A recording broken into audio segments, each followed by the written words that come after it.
So this morning I'm going to show you where I've been staying. I have shown you before, but we might have better success and light this time. Right up there beyond those trees, the other side of those trees, is the top of a small mountain or big hill made of rock, and that's where I've been staying, and I'll show you in a bit.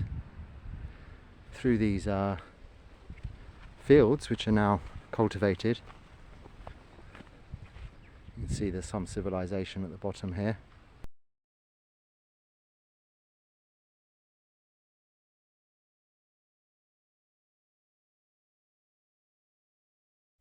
Namo Buddhaya. I am back at my home, my outside dwelling, and the reason being, as you know, us monks, we carry just 8 requisites in our bowl: our 3 robes, our bowl, our needle and cotton, water filter, razor blade, belt. I think that's the 8, and anything else is kind of superfluous to requirements. But one of those things was the microphone, which you're hearing me speak through now. This is by way of a test, actually. I left that here somewhere last night in the dark. It found its way under my sleeping mat, which I'll show you in a minute.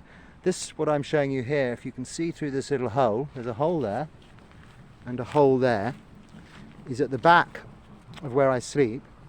I don't sleep in there, and I can't take you in there now because I have my robes on, and one would get very tangled up, but I just have my anksa on ordinarily, and I can go in there during the day.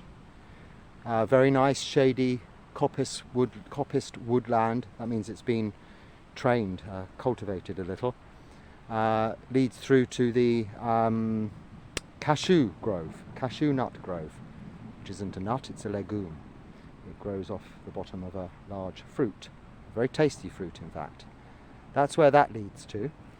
And not wanting to point the camera into the sun, it's very sunny now. This isn't normally where I'd be at this time of day. I should be on my way to Prasad now. This is where I sleep. This is the very top of the hill, the very, very top, the highest point, apart from right over there, which is where I used to stay. But I'm not staying right over there now. That's actually about 4 kilometers away, just on the flat, and then probably quite a climb up. Well, it is quite a climb up to the top, as it is here. But here is my nighttime place. When the sun goes down, it's not so hot. Where you see my shadow is where I spend the night. Now you may ask yourself, why don't you go into the wood part? Well, you're better sleeping when outside, in my experience, in the open, where you can see anything approaching from your surroundings, rather than having surroundings hiding what may be lurking in the dark. In there, in that plastic bag, is a blue tarpaulin plastic sheet that I acquired, that I roll up and hide in this bush with those thorny things laid over it, so it's just obviously intentionally there rather than mistaken for rubbish. That it's 9 foot by 9 foot, 3 meters square, which is the size of a monk's kuti, the allowable size.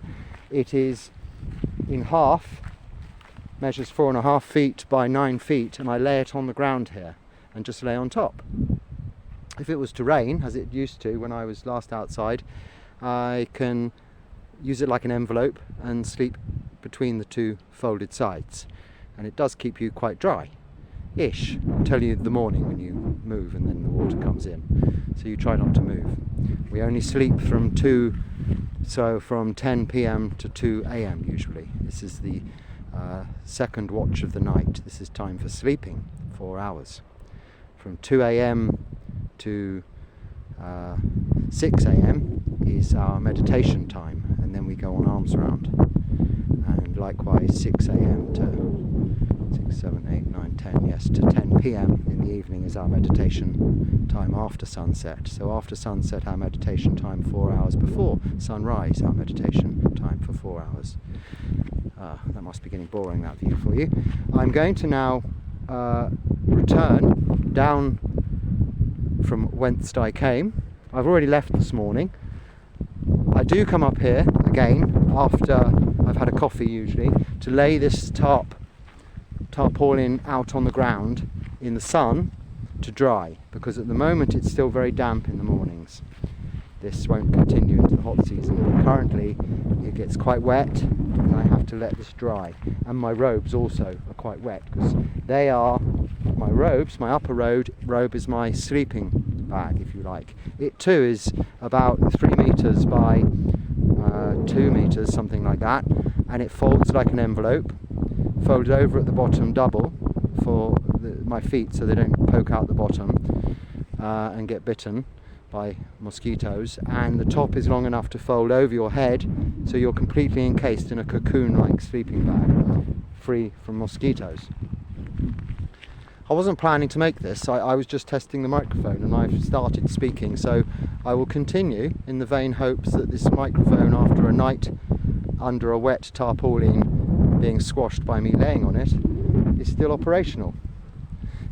I did test it briefly, so I'm not totally doing this as a waste of time. I will just hoping it will last and the wires aren't loose.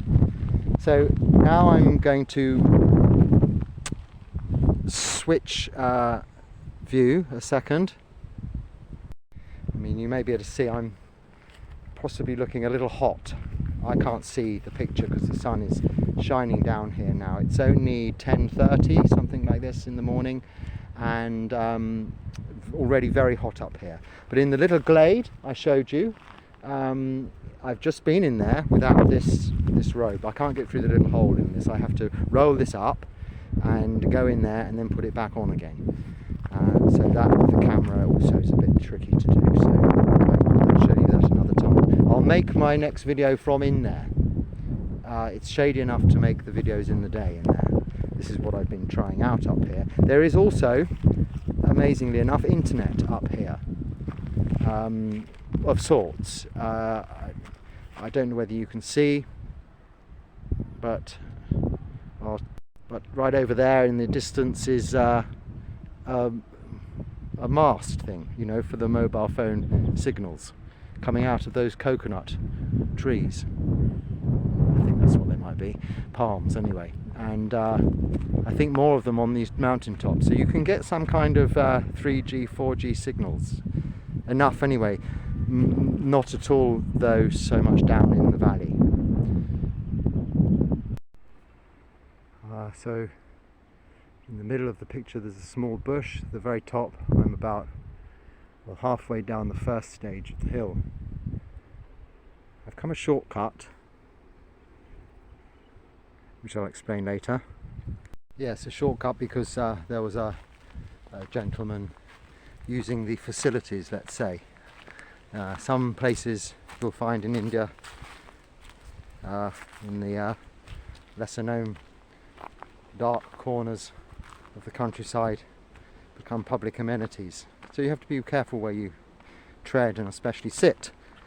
If a place looks like a nice place to meditate under a tree in the shade, and a place of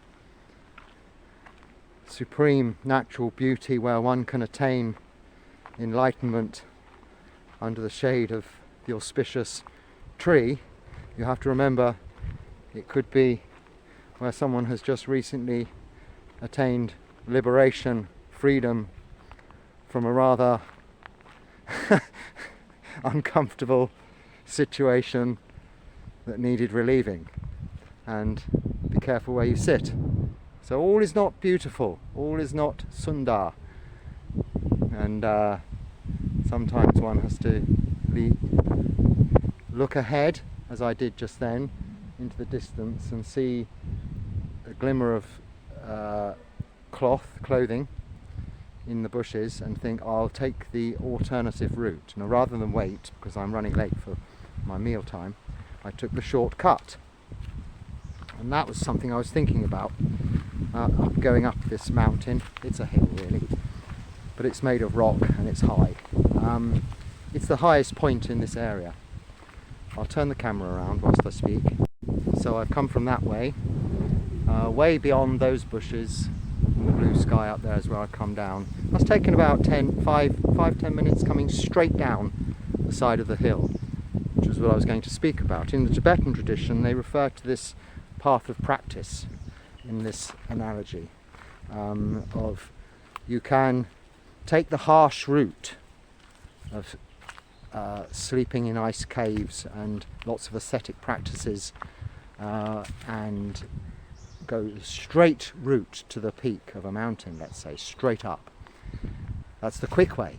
But of course, if you slip just slightly, you fall straight down. It's a straight fall. Like in the game of Snakes of Ladders, you have a long ladder towards the end of the game, which goes straight to the bottom and you start again.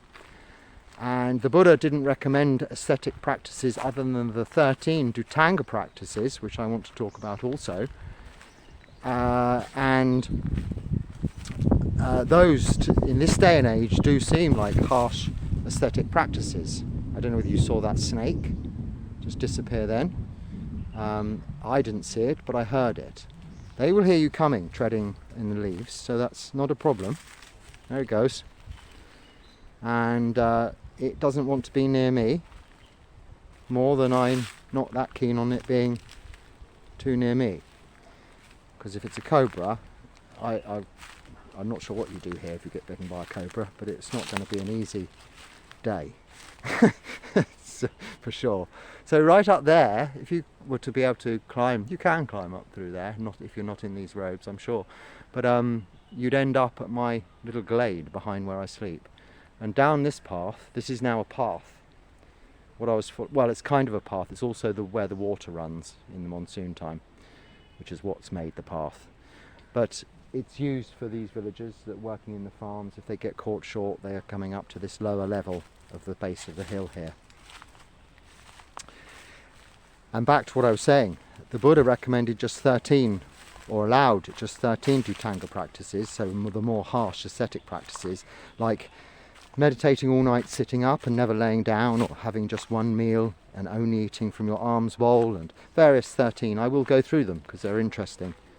And we'll allow this gentleman to pass. He's going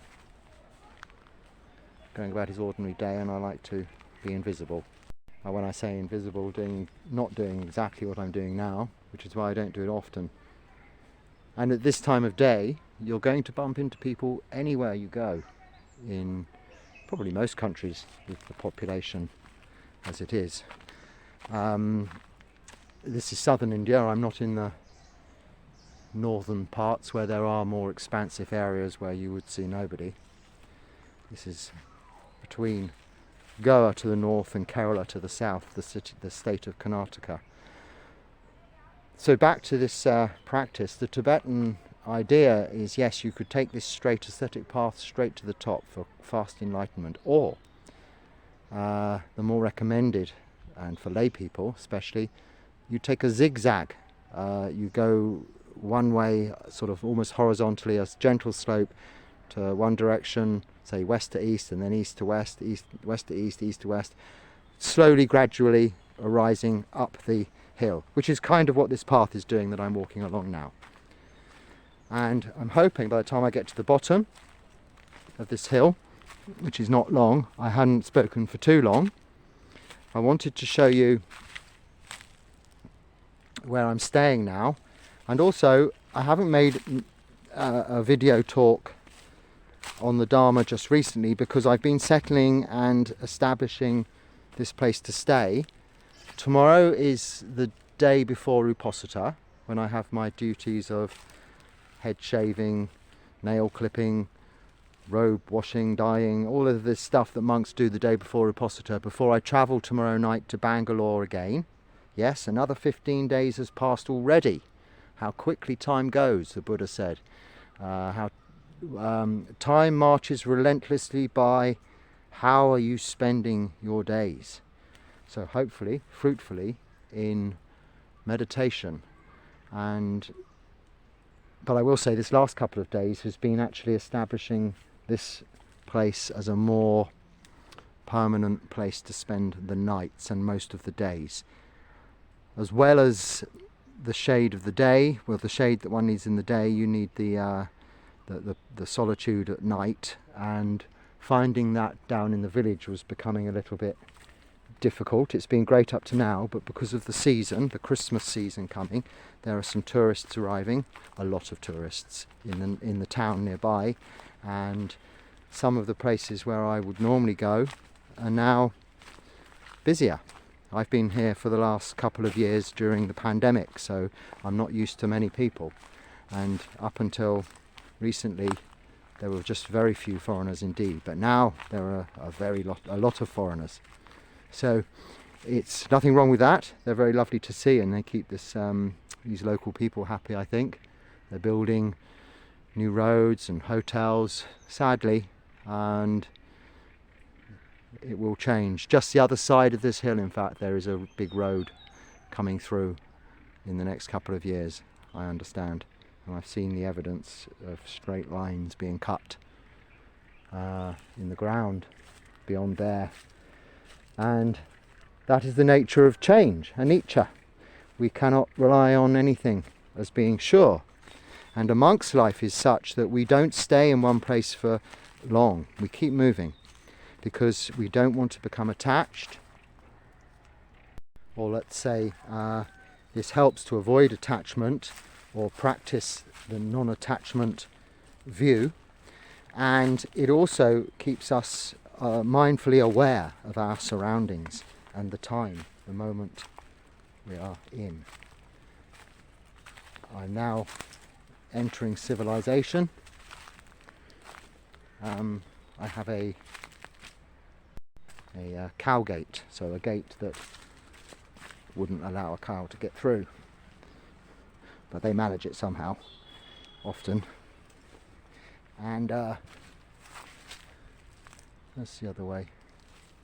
So this path is nice. I mean, perhaps wouldn't pass most of the European guidelines on health and safety. I didn't show you back there, but there's a drop of about, I don't know, 70, 80 feet, no more than that, but straight down with no barrier.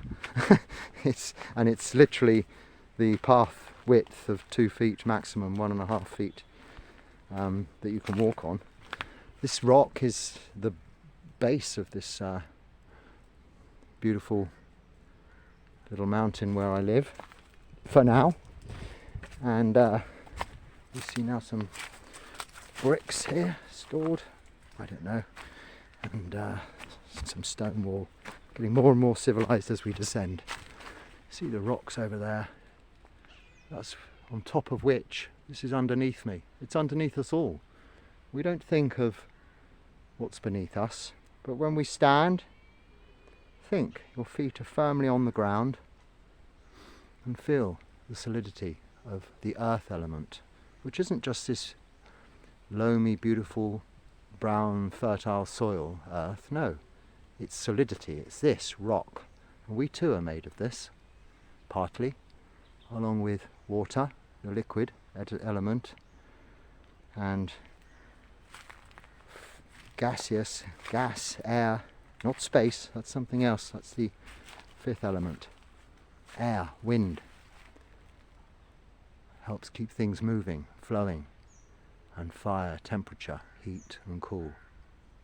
It's hot now. In the night it was cold, but beneath me was this seemingly permanent rock of solidity, as we become after we are cremated, buried, rotted down, break down into our natural elements, return to carbon eventually.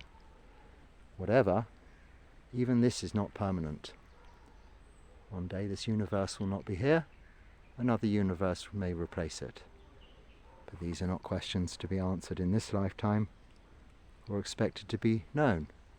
But what we do know is that all we are is this solid element, and it's supporting us from beneath as this air and wind and ultimately space of infinite space supports us from above, allowing oxygen, air, breathing, and the light, the warmth of the sun to keep us healthy and comfortable. And in the shade of these beautiful trees, this is a little bamboo grove I'm going through, to keep us cool through the day. like I have at the top. So I'm now on the ground floor of Hilton Rooftop Hotel. If you don't know, Hilton Rooftop is a sub-chain of the Hilton Group hotels. And an old Australian friend of mine who used to also sleep outside, not a monk, a lay person, traveller, he used to refer to our other hill, where he used to live on the other side to where I used to live, as the Hilton Rooftop Hotel. And then here is the shrine which you've seen before, and this rock god that the local people pray to, worship. I'll ring the bell. That one doesn't ring. I'm not doing it right because I'm a little shy about ringing bells and taking films of it. So, praise be or hallelujah, whatever you say to this rock, with all due respect, it's there, part of this mountain that's sustaining me currently, at least giving me a place to stay, as far as I know, safely at night. And then as I go through here, I'm not going to film anymore. You can see in the distance, I'll show you just to the edge, through this gap I go through to the farmlands. These were rice paddies until a few months ago, and now are being planted, harvested, almost ready, with beautiful vegetables by the local farming communities. Hence their use recreationally a little of these lower parts of the mountain for things that they need to do during the day, as we witnessed. Well, you know, I explained. So, I thought I'd show you that, test the microphone out again. Not big on accessories being a monk, I prefer it with just my 8 things, but to share the Dharma it's necessary to have this little bit of accessorizing going on. We'll see how it goes. And if you're practicing meditation, I hope you are, think that you can live without all of the encumbrances you have. You can live a very simple life. If I can do it at this ripe old age of 55, and having only started it at the age of 40, then I'm sure you can also, to some degree. You don't have to become a monk or a nun, but some things you have in your lives that keep you busy, you could probably do without, and find a natural feeling of liberation from just that. So Namo Buddhaya and Sukhi Hotu. Many blessings with metta. May your meditation be fruitful and your path lead to Nibbana.